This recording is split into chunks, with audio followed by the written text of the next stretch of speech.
Hello everyone, thank you so much for tuning in to the Minecraft Emporium. What you see in front of you here is what I like to think of as a very scuffed Hypixel Bridge remake. However, this can be done completely in vanilla survival. This entire build was inspired by comments down in my comments section. I'll put that comment up on screen now, and if you'd like to ask and request more different redstone builds and things from the comments and me to build them in actual Minecraft, do consider dropping a comment down below.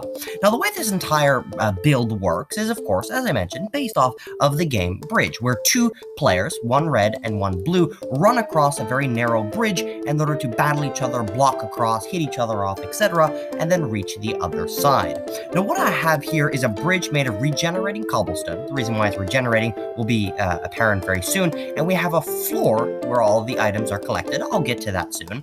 And we have players which spawn on elevated platforms up here. If you ever want to reset the game, all you do is flick this lever here, and a row of TNT will actually destroy all of the blocks of the entire build, and they would be cobblestone regenerated back. This, my friends, is how we reset the game, simply by destroying all of the blocks that were placed and all of them being regenerated. Now, I'm actually going to play a game for you just to see, I don't know, I find this to be a really fun thing to do.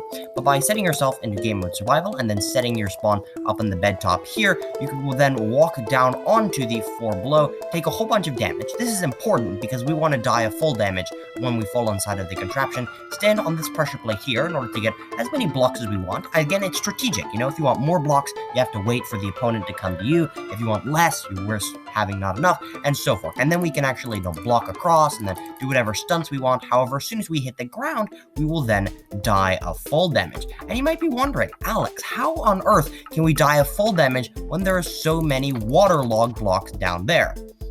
Well, I'll tell you, it's a rather interesting mechanic having to do with grindstones. Now, what's so interesting is that grindstones and enrods, both of which can be waterloggable. So what's interesting is that as soon as the player falls on them, we get the particle effects of the actual block, and it basically acts like any other solid block. However, if an item lands on it, it somehow is able to fit through the gaps and is moved by the water. So the reason why we use this intriguing combination of grindstones and enrods is because even though it looks like these enrods are submerged, I am not underwater. I'm just freely walking on solid ground. If somehow you don't die of the full damage, you can just go over to these dispensers here, which will shoot out a harming arrow and then kill you and respawn. As soon as you make it to the other side, you will then be killed by this arrow dispenser over here, and a firework will be released.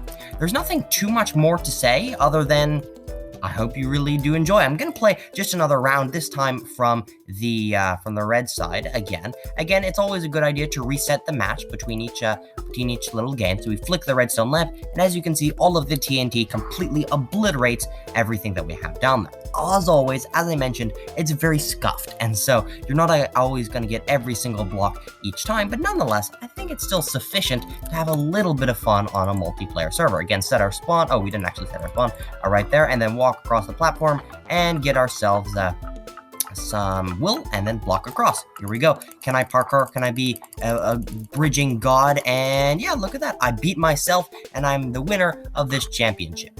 We use arrows, of course, to return the player over here. And it's I don't have any redstone to keep track of the scoring, of course, just to keep things a little bit simpler. However, you could just keep track in your head based on the fireworks and based on any commentary that you may be having with your friends. Again, it's not perfect in the slightest. No one can call this finished or even that great of a game, but it's still a little bit of fun and facilitates a little bit of Hypixel recreations.